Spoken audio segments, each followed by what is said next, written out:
여러분 안녕하세요. 은스홈의 은스입니다.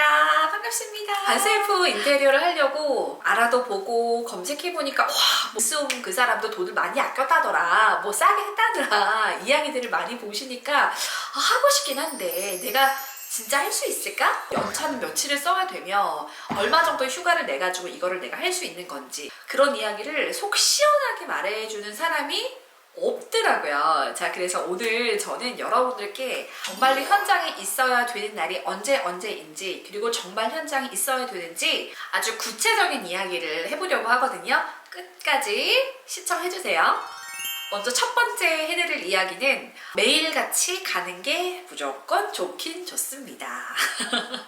아니, 시작부터 허무하시죠? 근데 정말 가는 게 좋긴 해요. 왜냐면 실제 까보면 달라지는 부분들이 되게 많거든요. 근데 우리에게는 인테리어가 내 인생의 전부는 아니잖아요. 그래서 항상 24시간 절대로 상주할 수는 없어요. 매일같이 그 현장에 있을 수가 없다라면 아침에는 꼭 가세요. 물론 뭐 그동안 전화통화도 하고 뭐 문자도 주고받고 얘기 나누신 것들이 많이 있겠지만 현장에 가서 직접 공간감을 느끼고 이렇게 얘기하는 거랑은 분명히 다른 느낌이 있을 거라고 생각을 해요. 그래서 현장을 봐서 보이는 것들도 있기 때문에 아침에는 가서 작업 내용에 대한 이야기를 하시는 게 좋다라고 말씀을 드리고 싶고, 또 하나는 뭐냐면 사람이 하는 일이잖아요. 이게 어쩔 수가 없어요. 물론 뭐 당연히 나는 비용을 지불하고 일을 부탁하는 입장이지만 사람이 하는 일이다 보니까 말 한마디라도 시원한 음료라도 한 잔 딱 사다 드리면서 뭐 잘 부탁드립니다 이렇게 좀 해주세요 나 좋아하기 때문에 아침에 이야기도 나누시고 서로에게 되게 좋은 시간이 되지 않을까. 그리고 지금 이 영상을 보시면서 출근이 있는데 어떻게 아침에 갑니까? 괜찮습니다. 저희 집 같은 경우도 대부분의 작업들이 거의 7시에서 7시 반쯤에 시작한 경우들이 많았어요. 그 말은 들렀다가 회사 갈 수도 있다라는 거거든요. 공사를 하면 당연히 출근을 안 해야 된다라고 생각은 안 해도 되겠죠. 네, 이거는 작업자마다 물론 다를 수 있기 때문에 시공자분들한테 확인을 해서 아침 일찍 오시는 분들이라면 딱 가서 우리 집 한번 현장 찍고 그 다음에 출근하고 이런 식으로 하면 무리가 없지 않을까 싶습니다.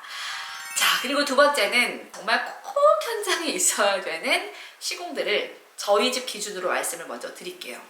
첫 번째, 시스템 에어컨이라고 말씀을 드리겠습니다. 의외지 않아요? 저희 집도 사실은 시스템 에어컨을 거의 첫 번째 공사로 진행을 했는데 처음이다 보니까 사실은 휴가를 내고 있었지 시스템 에어컨에 굳이 집주인이 있는 게 중요할 거라고 생각을 못했어요. 당연히 디자인적으로 제가 무언가 얘기할 게 없잖아요. 근데 와, 이거 되게 중요한 일이었어요. 시스템 에어컨을 설치하게 되면 사제로 이제 우리가 하는 거잖아요. 배관을 따로 따서 설치를 하게 되는 건데 배관의 위치를 생각을 전혀 못했던 거예요. 생각할 줄도 몰랐습니다. 근데 저희 집 설치해 주신 분들은 아무래도 그냥 효율적으로 배관도 많이 노출되면 뭐 예쁜 건 아니니까 배관이 가장 짧게 노출될 수 있는 방법을 생각을 하시더라고요. 근데 제가 만약에 현장에 없었으면 이제 모르니까 네, 그럼 짧은 방향으로 해주세요 라고 전화통화를 했을 수도 있겠죠. 근데 저희가 현장에서 보니까 그 위치가 세탁기 바로 옆 위치였어요. 근데 그러면 우리 세탁기 옆에 뭐 놔야 돼요? 세제 놔야 돼요. 근데 그 세제를 놓을 만한 공간을 배관이 딱 자리 차지하고 있으면 세제는 현장에 있어 보니까 그건 아니라는 걸 우리가 확실하게 이제 알았고, 쓰는 사람 입장에서 그러니까 입장 차이가 있는 거예요. 그걸 만드는 사람의 입장하고 실제로 생활할 사람의 입장 차이가 있었던 건데, 그래서 저희가 현장에서 보고 이거는 아닌 것 같다. 그래서 시간이 조금 더 길어지더라도 눈에 덜 띄는 위치로 해서 빼는 게 어떻겠느냐라고 제안을 했고요. 실제로 배관은 조금 길긴 하지만 천장에 가까운 쪽에서 눈에 띄지 않고 또 어쨌거나 저희가 생활하는 생활 동선에 불편함을 주는 건 전혀 없잖아요. 이거는 우리가 공사하기 전에 예상할 수 있는 문제가 아니기 때문에 있기 잘했구나 생각을 했습니다. 그리고 두 번째, 꼭 있어야 된다고 추천하고 싶은 시공은 바로 전기입니다. 이거는 예상이 좀 되시죠? 전기는 할 게 너무 많아요. 콘센트가 없던 자리를 만들기도 하고 여기 있던 걸 저쪽으로 옮기기도 하고 있던 거를 없애기도 하고 너무나 많은 작업들을 해야 되고, 조명도 요즘엔 다운라이트 하시는 분들은 그거를 다 천장을 타공을 해야 되잖아요. 저희 집에 시공한 다운라이트면 몇십 개가 되기 때문에 위치 잡아야 되고, 그리고 막상 현장에 있기를 정말 잘했다고 느꼈던 게 뭐냐면, 그림을 드리고 이미 시공에 대해서 얘기를 하니까 이제 도면 안에서 보고 이야기를 나눌 수는 있잖아요. 근데 막상 천장을 까보니까 뭐 상이 지나가기도 하고 관이 있기도 하고 예상치 못한 천장 속 안에 복병들이 있는 거예요. 그래서 내가 원하는 곳에 내가 원하는 스타일의 조명을 못하는 경우도 충분히 생길 수가 있더라고요. 그래서 이런 것들은 현장에 있어야지 즉각적인 대처가 가능하고 1안이 안 되면 2안으로 갈아탈 수 있는 게 되기 때문에 전기는 무조건 있어야 되겠구나 라는 생각을 했고, 그리고 세 번째는 목공입니다.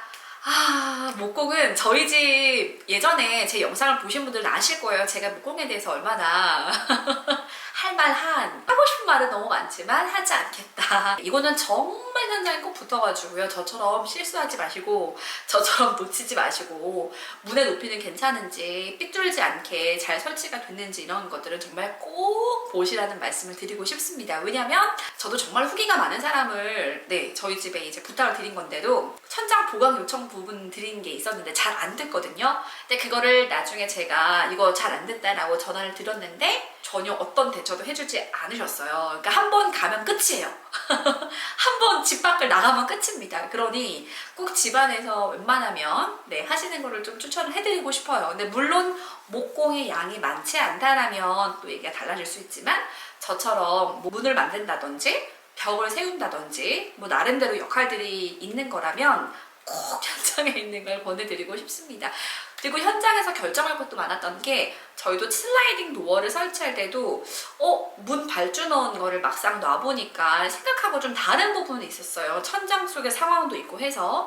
그래서 그럴 때 나무를 덧대고 덧대지 않고 이런 부분들을 결정하는 것도 현장에 있었으니까 할 수 있었고, 특히나 이제 디자인으로 목공을 넣으시는 분들도 있잖아요. 저도 목공에서 약간 라운드 형태의 기둥을 하나 만들었는데, 내가 손으로 쓱쓱 그리면서 할 때는 요 정도 튀어나오면 될 것 같다라고 생각을 했는데, 이게 이제 나무를 가지고 둥글게 해가지고 라운드 판을 만드는 거다 보니까 현실적으로 구현할 수 있는 각도가 있고, 그게 또 그렇더라고요. 그래서 내가 그린 그림처럼 그냥 이렇게 하면 되겠지 했지만 현실화하는 게 쉽지는 않구나 라는 걸 저도 현장에 와서 알았어요. 그래서 목공도 현장에 있어서 즉각적으로 해결해주고 어떻게 하면 좋을지 현장에서 결정해야 될 상황들이 좀 많이 있구나, 그리고 매의 눈으로 감독해야 될 것도 많이 있구나 라는 생각을 했어요. 특히나 감독을 생각해서도 목공은 좀 중요할 것 같거든요.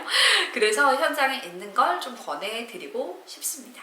그리고 그 다음은 타일인데요. 타일도 저도 되게 나름대로 실력 있다고 평가가 좋은 시공자분을 모셔가지고 솔직히 없어도 될 줄 알았어요. 근데 첫날에 이야기도 나누고 좀 궁금하기도 해서, 저도 너무 궁금하니까 집이 이제 시간을 보내고 있었는데, 일단 저희 집에 거실 화장실 타일이 간지가 있긴 한데 그 결이 아주 센 간지가 아니에요. 그래서 그냥 하얀 타일에 약간의 보일랑말랑한 간지가 흐르는 느낌인데, 이게 잘 안 보이셨나 봐요. 딱 봤는데 타일 하나가 방향이 거꾸로 붙어 있는 거예요. 그래서 이거 빨리 말씀드려야겠다. 왜냐면 굳기 전에 말해야 수습이 편하지, 굳고 나면 되게 수습이 어렵잖아요. 근데 제가 그때는 이제 공사 시작한 초반이어가지고 이거 잘못됐는데 이거 말해야 되는데 말을 어떻게 하지, 막 약간 좀 그런 말하는 게 어려워가지고 고민하다가 말씀을 드렸는데, 정말 말하기 잘했던 게, 그런 걸 제가 한번 놓치면 그런 실수가 여러 번 반복될 수도 있는 거고, 제가 그거를 처음부터 말을 했기 때문에 그 다음부터도 더 조심할 수 있었다라고 생각을 하거든요. 그래서 그때 보면서 진짜 타일할 때도 있어야 되는구나. 모든 시공은 확실히 집주인이 있어서 신경 쓰는 느낌을 내주는 게 확실히 중요하구나 라는 생각을, 그래서 가능하면 타일할 때도 항상 상주하진 않았지만 그 공사 시간 내에 가능하면 수시로 갔다가 일부러 갔다가 일부러 갔다, 약간 이런 식으로 했거든요. 실제로 저희가 감독하고 지키지 않았던 시간에 타일을 붙인 부분은 확실히 엉망인 게 있어요. 타일을 현관에는 똑같은 디자인이지만 광이 있고, 거실은 똑같은 디자인이지만 광이 없는 매트한 타일을 했어요. 근데 만져보면 이거는 저는 다 안다고 생각을 하거든요. 솔직히 되게 많이 달라요. 근데 그 현관에 썼던 광 있는 타일을 거실 한쪽에 썼더라고요. 근데 그게 냉장고 밑에 자리여서 너무나 많은 요구를 하기가 조금 민망하기도 해서 이제 넘어갔지만 어쨌든 그렇게 잘못된 부분들이 얼마든지 나올 수가 있기 때문에 현장에서 하나하나 내가 너무 까다로운 건 아닌가? 이렇게 자꾸 있는 게 괜찮을까? 라는 생각보다는 이 순간은 절대로 돌이킬 수가 없어요. 절대로 되돌릴 수가 없기 때문에 불편히 한다고 부담될까봐 무조건 자리를 피하고 나중에 후회하고 이거는 별로 서로에게 좋은 영향은 아닌 것 같아서 아주 우리 집에 중요한 시공들은 꼭 있는 게 좋다라는 말씀을 드리고 싶습니다.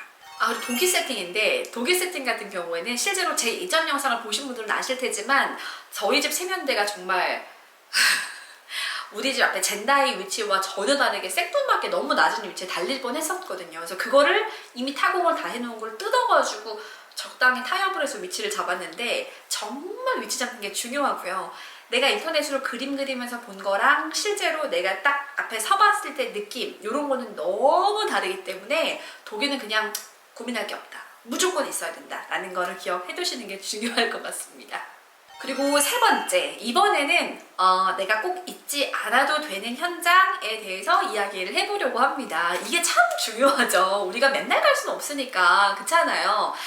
내가 꼭 가지 않아도 되는 현장. 제가 생각했던 순위대로 말씀을 드리면 저는 도배라고 먼저 말씀을 드릴게요. 왜냐하면 도배는 사실 말라봐야지 이게 잘 붙어있는지 알 수 있기도 하고 또 우리가 어쨌거나 해줄 수 있는 게 없어요. 뭐 여기에 뭐 풀을 더 붙여달라고 할 거예요. 뭐 해달라고 할 거예요. 요구할 내용이 없는 거예요.